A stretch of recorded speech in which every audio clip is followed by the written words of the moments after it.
And now, Athenians, I am not going to argue for my own sake, as you may think, but for yours, that you may not sin against the god by condemning me, who am his gift to you. I showed, not in word only but in deed, that, if I may be allowed to use such an expression, I cared not a straw for death, and that my great and only care was lest I should do an unrighteous or unholy thing. A man who is good for anything ought not to calculate the chance of living or dying, he ought only to consider whether in doing anything he is doing right or wrong, acting the part of a good man or of a bad. A man who is good for anything ought not to calculate the chance. This, O men of Athens, is the truth and the whole truth. I have concealed nothing, I have dissembled nothing. I am that gadfly which God has attached to the state, and all day long and in all places am always fastening upon you, arousing and persuading and reproaching you. I am certain, O men of Athens, that if I had engaged in politics, I should have perished long ago, and done no good either to you or to myself.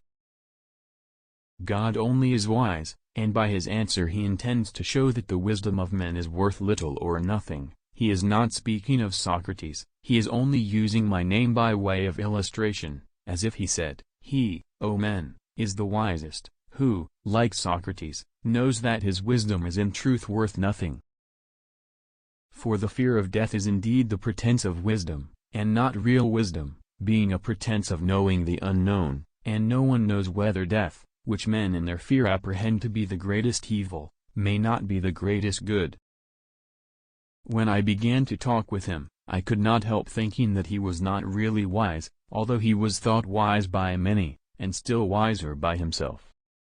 Someone may wonder why I go about in private giving advice and busying myself with the concerns of others, but do not venture to come forward in public and advise the state. I will tell you why. You have heard me speak at sundry times and in divers places of an oracle or sign which comes to me, and is the divinity which Meletus ridicules in the indictment. This sign, which is a kind of voice, first began to come to me when I was a child. It always forbids but never commands me to do anything which I am going to do. This is what deters me from being a politician. I tell you that virtue is not given by money, but that from virtue comes money and every other good of man, public as well as private. I know that my plainness of speech makes them hate me, and what is their hatred but a proof that I am speaking the truth? If a man were really able to instruct mankind, to receive money for giving instruction would, in my opinion, be an honor to him. Then I knew that not by wisdom do poets write poetry, but by a sort of genius and inspiration. They are like diviners or soothsayers who also say many fine things, but do not understand the meaning of them. I can give you convincing evidence of what I say, not words only, but what you value far more, actions. So I left him, saying to myself, as I went away, well, although I do not suppose that either of us knows anything really beautiful and good, I am better off than he is, for he knows nothing, and thinks that he knows. I neither know nor think that I know.